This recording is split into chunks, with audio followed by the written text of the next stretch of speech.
Oke, dah? Ya, sabar no belum.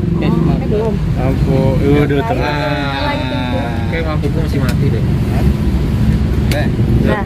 Oke, Oke Kak, update sedikit dong soal Bunda Rohimah, kan kemarin update status yang cukup bikin kaget ya soal rumah mau dijual ini. Iya benar. Sebenarnya dari awal tahun lalu Bunda Rohimah memang udah mengagendakan untuk menjual rumah yang saat ini ditempati, dan itu memang rumah bersama dengan waktu itu dengan Mas Kiwil ya kan.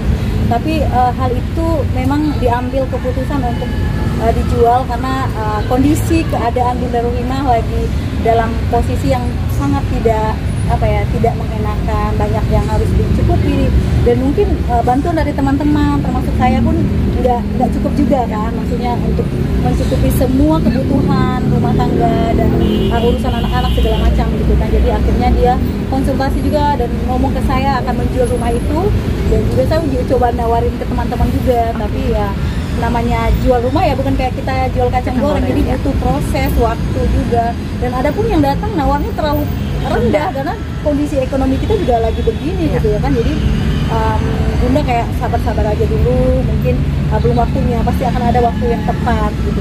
Untuk sejauh ini bertahan ya udah Bunda kayak ya coba untuk kayak saya kasih bisnis juga kecil-kecilan, jual-jual apa, atau saya kadang ikut membantu entah dari pendidikan anak-anak juga.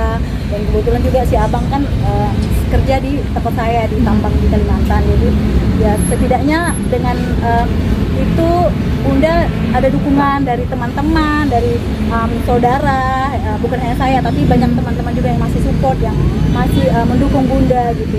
Tapi memang nggak mudah jadi Bunda saat dia pulang ke Indonesia yang kami jemput itu, akhirnya kakinya pernya patah lagi dua atau tiga ya, patah lagi gitu. Dia akhirnya harus melakukan operasi ulang. Oke. Dengan kondisi seperti ini artinya memang tidak mendapatkan nafkah dari, karena kan anak-anak juga kan masih sekolah ya. Ya itu sih yang selalu Bunda curhatin ke saya ya. Bunda tuh bukan kayak bukan kayak nagih-nagih apa gitu, tapi kan itu kan kebutuhan yang harus dipenuhi. Orang aja hidup butuh makan, butuh ini akomodasi segala macam gitu. Ya saya sih menyarankan atau gimana ya, ini bukan sebagian dari ranah saya juga untuk bicara, tapi semaksimal mungkin ketika kemarin Mas Kiwil pergi ke tempat saya di Pontianak pun saya suka kayak, Mas ingat anak-anak loh. Saya bilang kalau misalnya Mas dapat duit ya setidaknya ada buat anak-anak sisihkan, karena itu merupakan tanggung jawab Mas Kiwil. Ya Mas Kiwil nggak perlu diingatin lagi sih, udah tahu ya harusnya gitu. Tapi Mas Kiwil iya bebek gitu kan, iya pasti gitu. Dia paling kayak gitu doang, dia bercanda gitu. Terus Teh Penti juga sebenarnya kalau misalnya dulu ya ada duit biasanya dia alokasikan buat anak-anak, tapi nggak tahu juga mungkin karena pendapatan mereka atau hasil Mas Kiwilnya jobnya kurang gitu kan, kita nggak tahu juga kan sekarang. Ya mungkin itu juga yang menyebabkan tersendatnya biaya ini tadi gitu untuk anak-anak gitu. Tapi apapun itu harusnya saling berusaha aja lah, namanya anak-anak kan kebutuhan itu nggak bisa nunggu loh, nggak bisa ditunda-tunda. Orang makan nggak makan ya bisa mati nggak makan gitu kan. Tapi kan mungkin berharap sama orang terus, uluran tangan terus sampai kapan gitu kan. Harusnya dipikirkan itu, kasihan Bundanya sih. Saya kayak sangat prihatin sama Bunda, udah lagi sakit, harus ngebatin terus, ngerti kan, ngebatin harus kayak kalau curhat tuh udah kita tuh kayak udah sedih aja. Berarti gitu. Dari lama kapan curhat perihal ingin menjual rumah? Dari awal tahun lalu, sebelum dia berangkat ke Turki aja dia udah kayak, kalau misalnya ini nih gue mau jual rumah Eva gitu, nanti uangnya sebagian mau beli rumah baru yang kecil kayak BTN gitu, sebagian mau buat usaha kayak gitu. Berarti memang rumah yang rencananya mau dijual dengan buka harga berapa sih Kak? 1M gitu. 1M. Tapi memang belum ada yang cocok ya kan? Belum ada yang cocok, ada yang nawar kayak murah banget cuma berapa ratus juta gitu. Jadi kan sedangkan rumah itu ditaksir lebih dari itu gitu maksudnya. Jadi ya Bunda mau lepas juga dilema, karena kan dengan uang yang mereka tawar itu sangat minim, jadi nggak bisa juga kayak jual kacang goreng gitu. Berarti dengan pasca kemarin habis operasi sendiri, pembiayaan itu udah so far dari BPJS, tapi untuk pengurusan segala macam ya saya dan teman-teman Bunda dan keluarga yang urunan. Ya. Oke, artinya patungan. Ya. Artinya untuk Bunda Rohimah sendiri memang kan kita tahu sempat berdagang di depan rumah, jualan makanan. Apakah itu masih juga Udah nggak operasional lagi karena Bunda kan kakinya lagi ini ya, lagi sakit. Terus juga Bunda kemarin dipaksain untuk buat kayak cemilan, kayak balado, singkong balado, tapi dia kan harus pakai alat gitu ya untuk menjaga kakinya yang lagi sakit itu. Akhirnya kayak bengkak gitu, itu kan nggak baik juga buat kesehatannya untuk proses proses penyembuhan kaki, karena kan kakinya harus butuh benar-benar istirahat, nggak boleh dipaksain untuk kayak berdiri terlalu lama atau dipaksakan untuk injak kaki, karena dia harus kayak gantung gitu pakai alat, nggak boleh diinjakin dulu gitu. Jadi itu yang membuat Bunda untuk saat ini off dulu untuk dagangannya, karena juga butuh modal juga loh kan gitu. pembiayaan sendiri sehari-hari?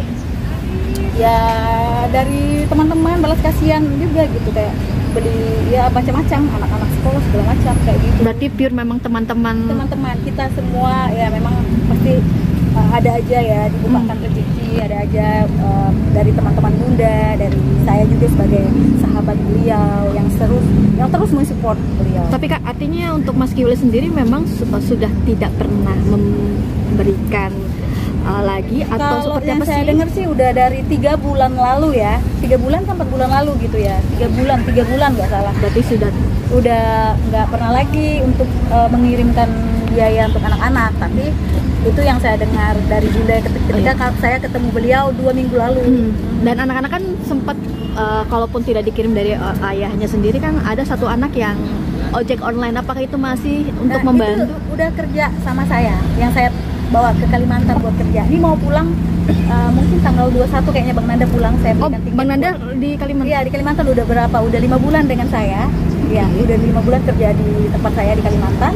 Nanti bulan 12 dia akan pulang untuk jenguk Bunda dulu. Nanti datang lagi Januari. Handle apa Pak Kak di perusahaan? Ada aja. Ini mau kepala pergudangan sih saya sebut. Oke, Mbak Eva, kenapa sih care banget sama Bunda? Totalitas banget. Ya selain kita sebagai wanita, seorang ibu, dan mungkin posisi Bunda itu adalah posisi yang sangat memprihatinkan. Jadi terlepas saya mau dibilang satu alumni atau satu mantan, satu perguruan atau satu apa gitu, tapi identitas saya sebagai seorang ibu dan wanita membawa saya kayak nggak bisa aja gitu lihat Bunda sendirian kayak gitu. Kalau ngomongin Bunda aku jadi ikut mewek gitu, karena memang kondisinya memprihatinkan. Udah nggak ada siapa-siapa, udah cerai dari suami, nikah lagi pula di Turki, terus cerai lagi, kakinya harus patah dioperasi, terus aduh ekonominya anjlok banget gitu kan, kasihan. Tapi Bunda tuh bukan orang yang pantang menyerah, sebetulnya dia masih punya punya semangat ya, karena mungkin dia nggak sendiri, karena kita yang mencintai beliau, yang selalu support. Jadi saya sudah bilang sama Bunda nggak sendiri gitu. Bunda masih banyak orang yang sayang sama Bunda. Jadi ada anak-anak yang harus fokuskan sama anak-anak untuk menjadi semangat kita untuk terus berjuang, jangan menyerah. Sampai kadang aduh gue nggak bisa lagi Beb, gue kayak rasanya kadang lelah, aku capek, ya tahu, ngerti gitu kan. Tapi kan kita semua punya permasalahan masing-masing, tapi Bunda ini kayaknya lebih berat banget gitu masalahnya gitu. Tapi terlepas dari masalah yang pelik dan berat ini, pasti selalu ada hikmahnya, selalu ada proses di mana akan ada kebahagiaan di masa depan yang akan datang. Saya selalu bilang sama Bunda, jangan lupa selalu berdoa, meminta sama yang di atas, dan selalu berharap, dan jangan putus pengharapan. Jangan putus harapan, karena selalu ada harapan di setiap kesempatan hidup kita. Yang penting kita sehat aja dulu gitu, karena dengan sehat kita punya banyak mimpi. Kenapa kita banyak mimpi? Orang sakit kan cuma satu mimpinya, yaitu sembuh. Ya udah, kita sehat aja. Udah, kalau sehat aja kita udah alhamdulillah ya gitu, udah bersyukur kayak gitu aja. Jadi motivasinya Bunda harus sehat dulu biar bisa cari duit. Aku bilang, Bunda kalau mau kerjaan di Kalimantan saya bisa sediakan apa aja buat Bunda. Tapi kan Bunda kayaknya dia titik beratnya kan mau di Jakarta. Saya bilang, sedangkan usaha saya dan bisnisnya banyak di Kalimantan. Saya bilang, kalau kamu mau ke Kalimantan ya, tapi udah mulai dengan anaknya kan, saya bisa sediain pekerjaan buat Bunda. Saya bilang seperti itu. Berarti anak-anak biaya sekolah juga. Iya, dari aku juga aku juga support untuk biaya anak-anak sekolah.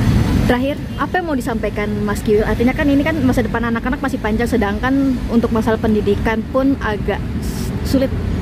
Kalau untuk Mas Kiwil ya, Mas Kiwil sebenarnya sih ini bukan ranah saya untuk bicara, tapi saya yakin Mas Kiwil juga masih punya hati yang luar biasa, yang baik, yang mau bekerja sama dengan Bunda Rohimah. Terlepas kalian mantan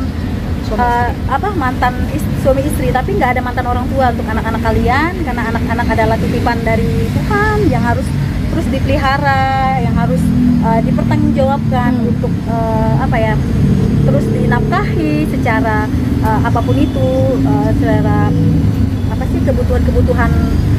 kebutuhan jasmaninya, makan, minum, biaya sekolah, pendidikan, ya begitu kan. Nggak perlu mewah-mewah lah kan, untuk anak-anak cukup aja sekolah dibiayain, itu udah bersyukur. Anak-anak juga ngerti kondisi orang tuanya, kedua orang tuanya lagi dalam kondisi seperti apa, tapi tolong jangan pernah melupakan tanggung jawab itu aja sih.